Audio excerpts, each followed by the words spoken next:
There's gi jiu-jitsu, there's no gi jiu-jitsu, and then there's t-shirt jiu-jitsu. Here's 5 ways to choke somebody with t-shirt jiu-jitsu. I can't just grab this t-shirt and choke him here. For one, the shirt's going to tear. For two, it's going to stretch. So even if I get a nice noose initially, the shirt is going to stretch out. It's becoming less effective the longer I hold it. So I need to form more material. I'm going to gather up the material here until I get all the material from the bottom of his back to his neck.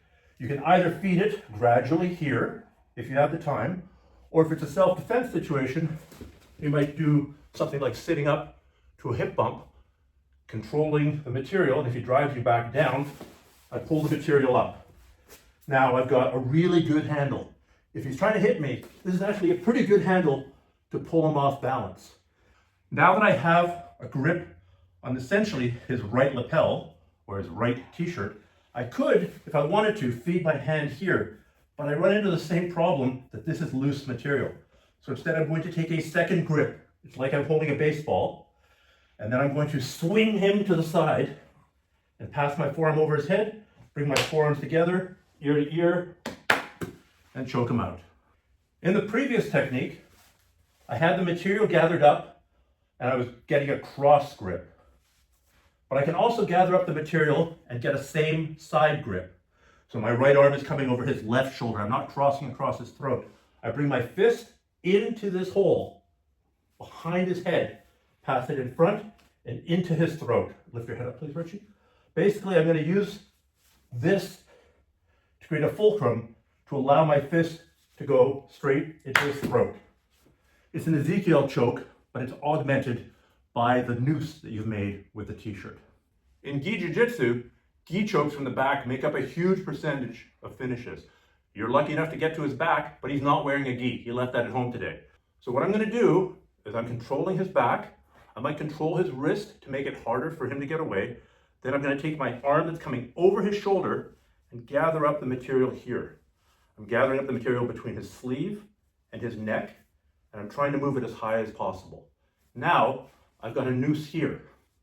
I'm going to bring my hand up like I'm looking at a mirror, and then judo chopping behind his neck and twisting to the side. This is a single wing choke in judo. Same grip, different finish.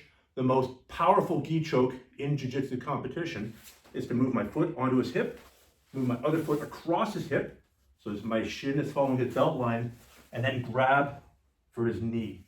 Now I'm going to pull this backwards across his head.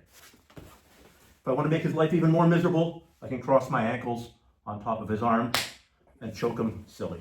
He's turtled, and I want to choke him out. Again, I'm going to open up this far sleeve while keeping my weight on him to keep him pinned. I'm going to bring my hand in front, and I'm going to gather up all the material between his sleeve and his neck hole. I'm going to control his wrist. Now, this is going to be a clock choke. To do a clock choke, I can't really do it here. My weight is on his back. It's actually lower than his scapula right now. I want to take my ribs and move them onto the back of his neck so that I'm forming a sandwich. My wrist, his neck, my ribs. They all need to be right here. I'm going to slide forward. I like to put my head on the ground, but there are different ways of doing this.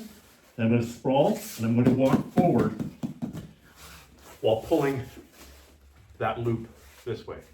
So those are 5 great chokes that work for the t-shirt, for t-shirt jiu-jitsu.